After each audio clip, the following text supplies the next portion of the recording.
जय हिंद साथियों। आज के वीडियो में हम बात करेंगे बिगुलर ट्रेड के बारे में। अगर आपका सिलेक्शन बिगुलर से हुआ है तो बहुत सारे आपके कमेंट्स आ रहे थे कि सर बिगुलर ट्रेड पे वीडियो बनाइए। तो बिगुलर की जॉब प्रोफाइल कैसी है, क्या ड्यूटियां करनी पड़ेगी, कितने घंटे की ड्यूटी होती है, सैलरी कितने मिलेगी, एक्स्ट्रा अलाउंस जो बिगुलर अलाउंस होता है वो आपको कितना मिलेगा, इसके अलावा फैमिली लाइफ कैसी रहेगी, फैसिलिटीज़ क्या क्या रहेंगी, पोस्टिंग आपकी कहाँ का रहेगी, पूरी जानकारी आपको आज के इस वीडियो के माध्यम से मिल जाएगी। साथ ही आपको बिगुल जैसे कम बजाना आता है तो बिगुल कैसे सीखा जाएगा, कितना टाइम आपको सीखना पड़ता है। तो आज के वीडियो अगर आप पूरा देख लेंगे तो बिगुलर के संबंध में जहाँ तक मुझे लगता है एलडीसी एग्जाम वगैरह ज़्यादा पढ़े लिखे हैं तो क्या फ़ायदा मिलेगा, पूरी जानकारी आपको इस वीडियो के माध्यम से मिल जाएगी। फिर भी अगर कोई, जहाँ तक मुझे उम्मीद है, मैं पूरी कोशिश करूंगा कि सभी टॉपिक क्लियर करने की। फिर भी अगर कोई टॉपिक रह जाएगा तो आप कमेंट करके जरूर पूछना वीडियो के अंत में। और वीडियो अगर आपको अच्छा लगे तो लाइक जरूर करना, चैनल पे पहली बार विजिट कर सब्सक्राइब जरूर कर देना। तो अभी शुरू करते हैं वीडियो।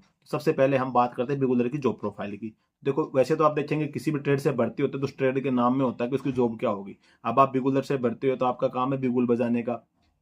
बिगुल बजाने के लिए आप भर्ती हुए हैं तो, लेकिन इसमें क्या है कि आप जब भर्ती हो जाएंगे तो बिगुल बजाने का जो मौका होता है, कहीं भी आपकी पोस्टिंग होगी तो एक ही बिगुलर को मौका मिलता है।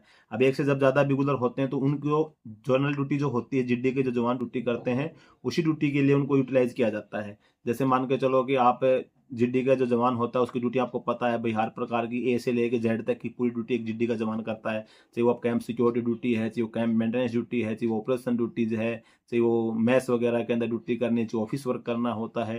तो जो जीडी का जवान होता है वो ए टू जेड वर्क करता है। अगर आप बिगुलर से भर्ती हैं तो आपको भी भाई टोटल जो जीडी की ड्यूटियां होंगी अपने बिगुलर के साथ साथ में वो ड्यूटी आपको करनी पड़ती हैं। बिगुल बजाने का मौका तो ये मान के चलो कि आपको, कुछ तो ऐसे भी होते हैं कि पूरी सर्विस करके चले जाते हैं, 90% वो अपनी नॉर्मल ड्यूटीज करके निकल जाते हैं। किसी किसी को तो पूरी सर्विस में बिगुल बजाने का मौका नहीं मिलता, किसी को 5%, किसी को 10% मौका मिलता है, या किसी को थोड़ा ज़्यादा भी मिल सकता है। अब इसके अंदर क्या है कि मतलब ड्यूटी आपको, मेन जो ड्यूटी है वो जीडी ड्यूटी करनी पड़ती है, जनरल ड्यूटी। तो जनरल ड्यूटी क्या क्या होती है तो आपको ऑलरेडी बहुत सारी वीडियोज आपने देख ली होंगे एसएससी जीडी के। नहीं देखे होंगे तो एसएससी जीडी का मैंने वीडियो बना रखा है, वीडियो आप देख सकते हैं। एसएससी जीडी के अंदर सीआरपीएफ की क्या क्या ड्यूटियाँ होती है, मतलब सीआरपीएफ जो ड्यूटियाँ करते हैं आप देख रहे होंगे, कहीं भी कोई मंत्री आ रहा है वहाँ ड्यूटी लग रही है, कोई इलेक्शन में ड्यूटी लग रही है, कोई लॉ एंड ऑर्डर ड्यूटी है, जिस प्रकार की जो भी ड्यूटियाँ होती हैं वो सभी आपको जीडी के साथ में कंधे से कंधा मिला के करनी पड़ती हैं। बिगुल आपको अगर नहीं बजाना तो पहला पॉइंट तो आपको ड्यूटी क्लियर हो गया। दूसरा, अगर आपको बिगुल वगैरह जैसे बजाने का मौका मिलता है तो फिर आपको हेडक्वार्टर में रखा जाता है। भाई सुबह शाम आपको बिगुल बजाना, झंडा चढ़ना, परेड वगैरह होती है, परेड में ड्यूटी लग गई तो उसमें बिगुल आपको बजाना पड़ता है। फिर आपको बिगुल अगर बजाना नहीं आता है तो फिर आपको बिगुलर का आपको बजाना आता है तो भी, अगर नहीं बजाना आता तब भी आपको बिगुल का कोर्स करवाया जाता है। 6 महीने का आपका कोर्स होता है जिसके अंदर आपको बिगुल से संबंधित पूरी जानकारी आपको सिखाई जाती है। कौन कौन सी कॉल होती है, कौन सी कॉल कब बजाई जाती है, किस प्रकार से बजाई जाती है। तो 6 महीने का आपका कोर्स करवाया जाता है बिगुलर का। तो अगर आपको बिगुल नहीं बजाना आता तो बेफिक्र रहें कि भाई ये भर्ती हो गए तो हमको जाते बिगुल बजवाया जाएगा, पहले आपसे कोर्स करवाया जाएगा। तो कोर्स करवाने के बाद फिर आप बिल्कुल उसके अंदर परफेक्ट हो जाएंगे, आप इजीली बजा पाएंगे। तो बिगुल का समझ में आ गया कि आपको कोर्स 6 महीने का करवाया जाएगा। अब नेक्स्ट पॉइंट करें हम सैलरी की, तो सैलरी में 21,700 आपको बेसिक पे मिलती है, 53% डीए मिल जाता है। फिर उसके बाद में आपको एचआरए मिलता है 10, 20, 30% की कैटेगरी में, जो भी एक कैटेगरी होगी। फिर उसके बाद में फिर आपको राशन मनी वगैरह, फिर जहां आपकी पोस्टिंग होगी उस पोस्टिंग के हिसाब से वहां पे कौन कौन से अलाउंसेज मिलते हैं, पोस्टिंग पैलेस के हिसाब से फिर आपकी सैलरी के ऊपर आपको अलाउंस मिलता है। तो अच्छे खासा आपको अलाउंस मिल जाता है। तो सैलरी आपकी स्टार्टिंग में भी आप देखेंगे ठीक ठाक जगह पोस्टिंग होगी तो आपकी सैलरी 60,000 रुपये तक भी क्रॉस कर जाएगी। अभी सैलरी में फिर आपको 2% बिगुल अलाउंस एक्स्ट्रा मिलता है बिगुलर को, क्योंकि जब आप बिगुल कोर्स कर लेंगे तो बिगुलर को आपकी बेसिक पे का 2% एक एक्स्ट्रा अलाउंसेज आपको मिलता है। तो ये आपको सैलरी का अगर डिटेल वीडियो चाहिए कि कितनी मिलेगी, कौन कौन सी कटौती होगी पेंशन के संबंध में, पूरी जानकारी के लिए मैंने एक सेपरेट वीडियो बना रखा है सैलरी का। आपने देख लिया होगा तो बेटर है, नहीं देखा होगा तो डिस्क्रिप्शन में लिंक मिल जाएगा, उस वीडियो को जाके आप देख सकते हैं। सैलरी का आपका पूरा डाउट्स क्लियर हो जाएगा। अब सैलरी क्लियर होगी, अब बात करते हैं फैमिली लाइफ की। तो देखो, फैमिली लाइफ आपसे बिगुलर से भर्ती हो रहे हैं चाहे किसी और ट्रेड से भर्ती हो रहे हैं, कैसे भर्ती हो रहे हैं, फैमिली लाइफ आपकी डिपेंड करती है आपके पोस्टिंग पैलेस के पे। आपकी पोस्टिंग कहाँ आई है, आपकी पोस्टिंग किस क्षेत्र के अंदर है, उस क्षेत्र के हिसाब से जो वाला आपको माहौल जैसा होगा कि भाई इसका एरिया ठीक ठाक है, यहाँ का एरिया खराब है, तो ठीक ठाक होगा तो आप सबको फैमिली की परमिशन मिल जाती है। जहाँ पे माहौल ठीक नहीं है तो आप खुद को पता चल जाएगा, किसी को बताने की जरूरत नहीं पड़ेगी कि भाई यहाँ पे हम फैमिली नहीं रख सकते हैं, भाई एरिया ठीक ठाक नहीं है, जहाँ अच्छी रहने की सुविधा नहीं है, माहौल भी वहाँ का ठीक नहीं, जैसे नक्सल प्रभावित क्षेत्र है, उग्रवाद प्रभावित क्षेत्र है, सीआरपीएफ सीआरपीएफ आंतरिक की ड्यूटियाँ करती है तो वहाँ पे नहीं मिलेगा। बाकी अगर आपकी जगह जैसे पोस्टिंग आपकी दिल्ली वगैरह में आ गई है, अहमदाबाद, कलकत्ता, मुंबई, तो सीआरपीएफ सिटी वगैरह के अंदर भी लगभग सिटी में डिप्लॉयमेंट बड़ी बड़ी सिटियों में आपको मिल जाएगी। वहाँ पे आपकी पोस्टिंग आ गई तो सरकारी क्वार्टर्स अवेलेबल है तो बेटर है, नहीं तो आपको बाहर आप रूम रेंट पे लेकर रह सकते हैं। आपको एचआरए उस सिटी के हिसाब से एचआरए आपको मिलता ही है तो आप रह सकते हैं। वो डिपेंड करेगा फैमिली लाइफ आपके पोस्टिंग पैलेस पर। वो बाकी आप बिगुलर से क्या, चाहे जीडी में है, चाहे ट्रेड से है, चाहे सब इंस्पेक्टर से भर्ती हो रहे हैं, वो सभी आपको डिपेंड करता है आपके पोस्टिंग पैलेस के ऊपर फैमिली लाइफ।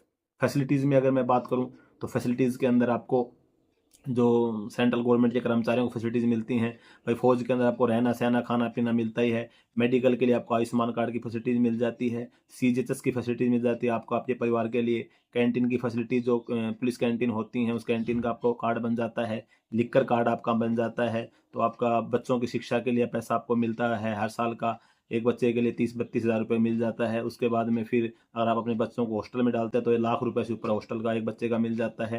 तो अच्छी खासी फैसिलिटीज़ आपको मिलती हैं। अगर आप अपने बच्चों को सीआरपीएफ के किसी ग्रुप सेंटर्स वगैरह के अंदर किराए पे लेके मकान या मतलब अपना रूम इशू करवा के क्वार्टर इशू करवा के रखना चाहते हैं, आपकी पोस्टिंग कहीं भी हो तो सीआरपीएफ की सरकारी क्वार्टर में आपको क्वार्टर मिल जाता है, आप अपने बच्चे वहाँ रख सकते हो। तो वहाँ पे जो भी सुविधाएं मिलती हैं उन सभी सुविधाओं का लाभ ले सकते हैं। बाकी भी और भी खूब फैसिलिटीज जो सेंट्रल गवर्नमेंट कर्मचारियों को सरकार के द्वारा मुहैया करवाई जाती हैं वो आपको मिलती हैं। इसके अलावा बात करें एलडीसी एग्जाम की, तो एलडीसी एग्जाम देखो सीआरपीएफ के अंदर आप बिगुलर से भर्ती हो तो जीडी का जो भी जवान होता है वो जो एलडीसी एग्जाम दे पाएगा उसके लिए आप एलिजिबल होंगे। अगर आप पीसीएम सब्जेक्ट से 10+2 है, फिजिक्स केमिस्ट्री मैथ आपने 10+2 में पास किया तो आप head constable, radio operator, radio cipher, radio fitter के लिए आप एग्जाम दे पाएंगे। आपकी ट्रेनिंग के बाद में 2 साल सर्विस होने के बाद आप वो एग्जाम दे पाते हैं। उसके बाद हेड कांस्टेबल जीडी के लिए आपकी ट्रेनिंग के बाद मतलब लगभग आपकी 5 साल सर्विस हो जाएगी, दे पाएंगे। हेड कांस्टेबल मिनिस्ट्रियल के लिए, हेड कांस्टेबल में जीडी का बताया दिया, ऐसा स्टेनो के लिए अगर आप 10+2 पास होते हैं, इन तीनों पोस्ट के लिए जीडी के लिए, मिनिस्ट्रियल के लिए, स्टेनो के लिए दे पाएंगे।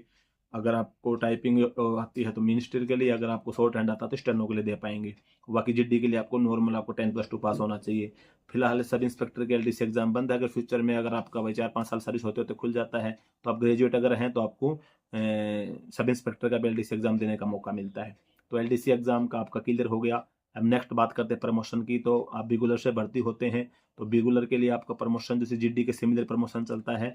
अभी फिलहाल आप देखेंगे तो 16-17 साल के अंदर जीडी का जवान हवलदार बनता है। सेम आपके साथ भी वही होगा, 17 साल आपको हवलदार बनने में लगेंगी। और जैसे आप हवलदार बन जाएंगे तो उसके बाद फिर हवलदार बनने के बाद में फिर आपका जीडी में आप कन्वर्ट हो जाएंगे। आपकी जो ट्रेड है बिगुलर वो आपकी हट जाएगी।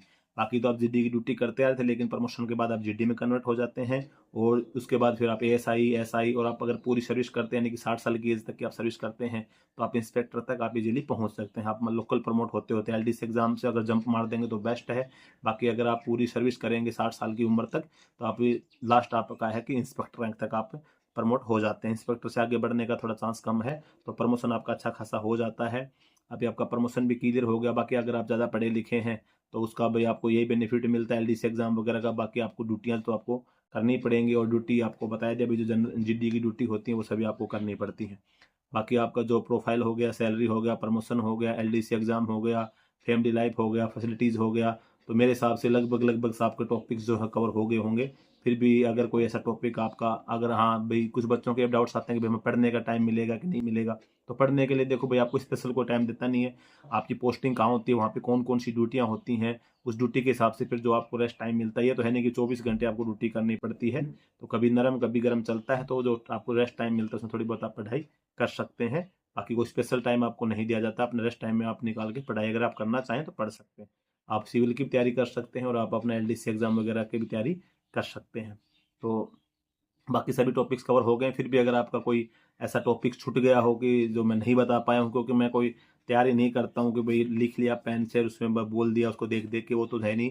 जो माइंड में होता है मैं उसी को मैं आपके साथ शेयर करता रहता हूँ। तो बाकी अगर कोई टॉपिक छूट गया हो तो आप कमेंट करके जरूर पूछ सकते हैं। वीडियो अगर अच्छा लगा तो लाइक कर देना, चैनल पर पहली बार सब्सक्राइब जरूर कर देना। जय